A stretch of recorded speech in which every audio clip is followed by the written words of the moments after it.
Hey guys, so in today's video I'm going to be showing you, oh my goodness, this is huge, a bunch of books that I've read.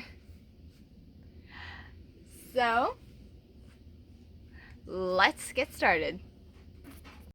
So far this is my book blanket and it's from, okay, so if you're new to the channel, I started a book blanket where it's kind of like a temperature blanket where for each genre of book I read, I add a different color to my blanket. And here it is so far.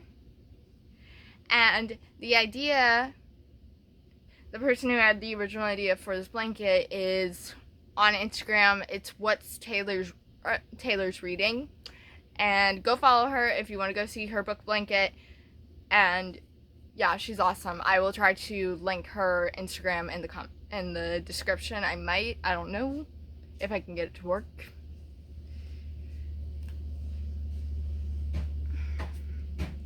Okay, so I'm not gonna go in the order that I read it, like the book blanket, and some of the books that I have read I do not currently have with me. One I cannot find in my bookshelf. I know I have it somewhere, but I couldn't find it today. The other we lent it to my aunt, so I will include the pictures of them on this. Okay, so I wasn't able to add the pictures of the books that I read because my editing thing is not working. So this is Editing Taylor. Hello, we've never met before.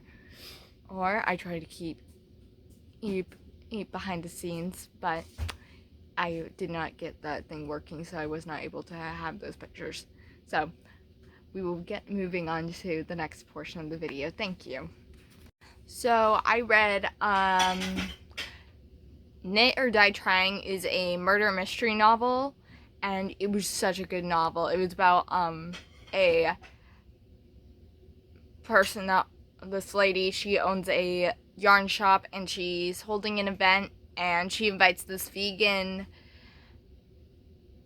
plant-based fiber arts activist, and then a murder happens and then they have to solve it, and I'm just like, oh, it was such a good novel. Go read it. It has so many plots, it has so many twists, turns, and it's so good. Like, go read it. I included the picture. So Peter Pan is a classic. If you have not seen the movie, go watch the movie. Although the book is 10 times better than the movie, the book is such a good movie. Book is so... I cannot speak today. The book is so good. Go read it. I like the book and the movie, but I prefer the book. So I read Fahrenheit 451. A friend of mine suggested this to me by Ray Bradbury. 4 out of 5 stars. It wasn't my favorite book. Would I read it again? Maybe if I had to for school. Well, when I'm in college, but I don't think I would read this again out of my free will. It was really good. It was about the book. It was about book burnings, and the book is about it's a dystopian. So I added brown to my book blanket for dystopian. And this is an amazing story.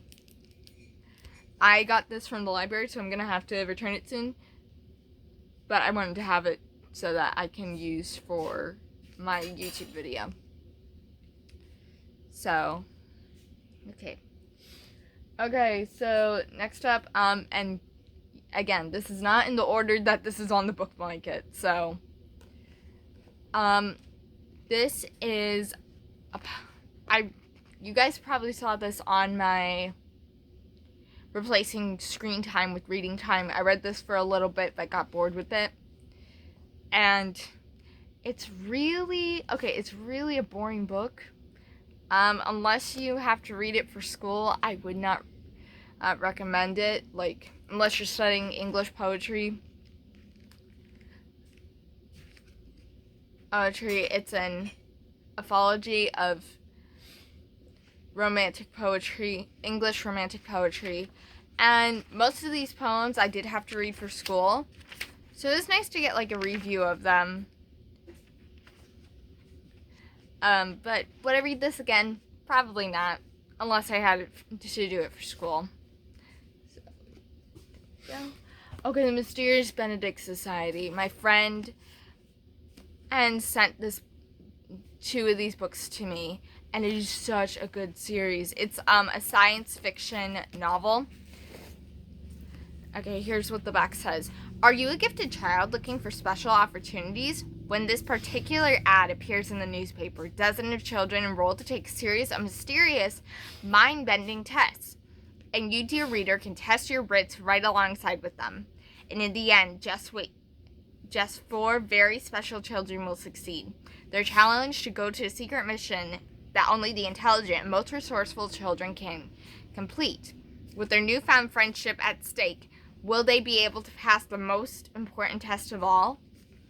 And I love this book. You really go read it if you love science fiction. It is such a good book. Okay, so I talked about this book on my channel before. Twice Freed by Patricia St. John. I had to read this for school, and it is definitely a book I will read over and over again. It's a historical fiction based on the book of Philemon from the Bible. Goldflowers gifts were falling around him, but Onesimus turned his back on them and fled from the arena. He was gasping from the loss of blood and agony of his fracture, but this was nothing compared to the heat of his heart, agony of his heart. What were riches and fame and glory now? Full of guilt, hate, and fear, Onesimus the slave flees from his master's Philemon. He runs searching for something that eludes him every step of the way. Freedom. When freedom seems near, the footsteps that follow him finally catch up. Now he must make a decision to continue his own way, which seems to bring him deeper into bondage, or choose the way of Christ and give up the hate and resentment that he's harbored for so long. Which will he choose? Follow Onesimus from slavery and servitude to life as a runaway. Go with him all the way to Rome as Bible characters come to life every step of the way, packed with adventure, hope, and love. Twice Free is based on the New Testament book of Philemon. It is a book that will stir your heart and cause you to look for freedom within your own life. Such a good book. And so I added,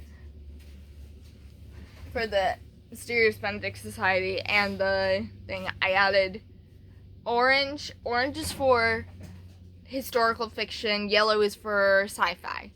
So, and I have another sci-fi book that I read, Around the World in 80 Days. This is written by, what's his name? John. Okay, comment down below because I cannot seem to find it on the book. By Jules Verne. Okay, it is such a good book. Highly recommend it. It's about a man who goes around the world in 80 days because of a bet he has with his friends. And there's this robbery, and they think that he did it. And so the police are after him while he's on this journey. And such a good book. I loved it. Okay, it was a bit wordy, but I also think that's because the writer was French, and the more words you had in a book, the more you got paid. So that's probably why he wrote it like this. And I thought it was a really good book.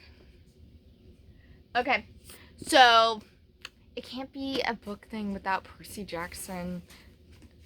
And, okay, 4th book, Percy Jackson and the Olympians, book 4. Sorry. I'm tired. The Battle of the Labyrinth. Okay, so, Percy Jackson isn't expecting freshman year orientation to be any fun, but when mysterious mortal acquaintance appears on campus, followed by demon cheerleaders, things move quickly from bad to worse. In this fourth installment of the blockbuster series, time is running out as the war between the Olympians and the evil Titan Lord Kronos draw near. Even the safe haven of Camp Half-Blood grows more vulnerable by the minute as Kronos' army appears to invade its once impenetrable borders.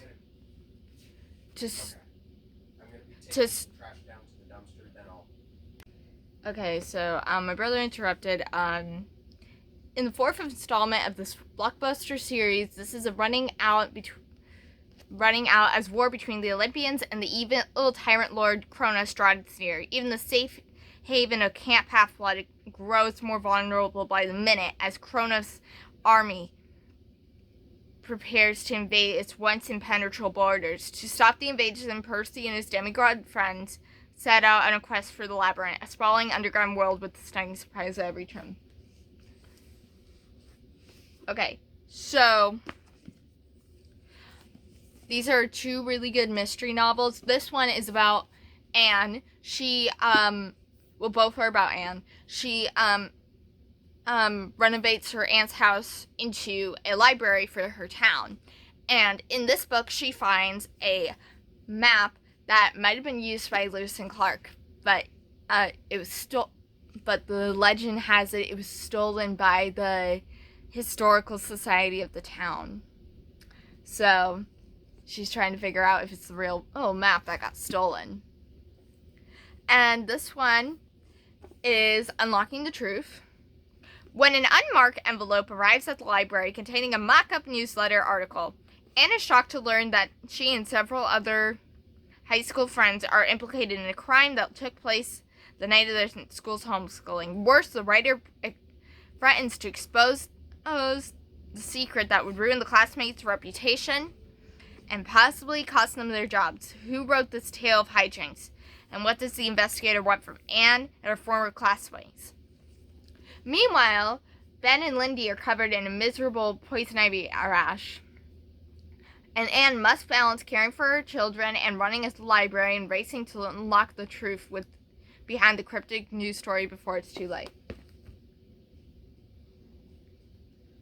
Okay, next one is Persuasion. Okay, so I really preferred Pride and Prejudice to this one. I am in agony. I am half agony and half hope. Anne Elliot lost the love of her life 8 years earlier, and the sorrow lingers on. Yet the dashing Captain Wentworth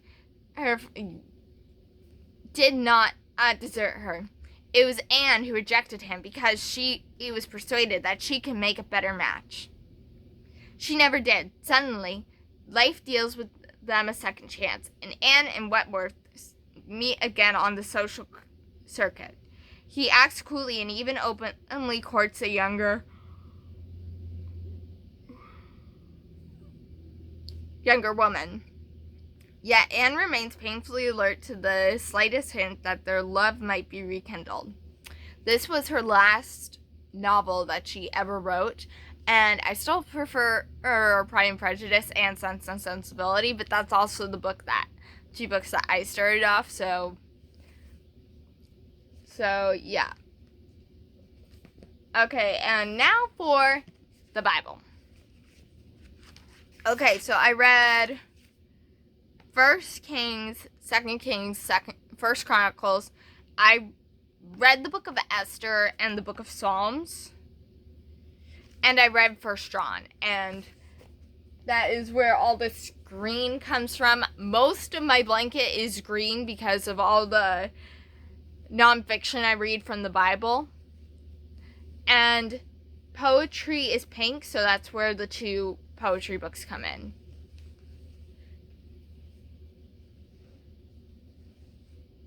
And fantasy is purple. So Percy Jackson, Peter Pan, those ones are all purple. And that pretty much is all the books that I've read. I hope you liked this video. If you did, make sure to like, share, comment, and subscribe, and have a great day.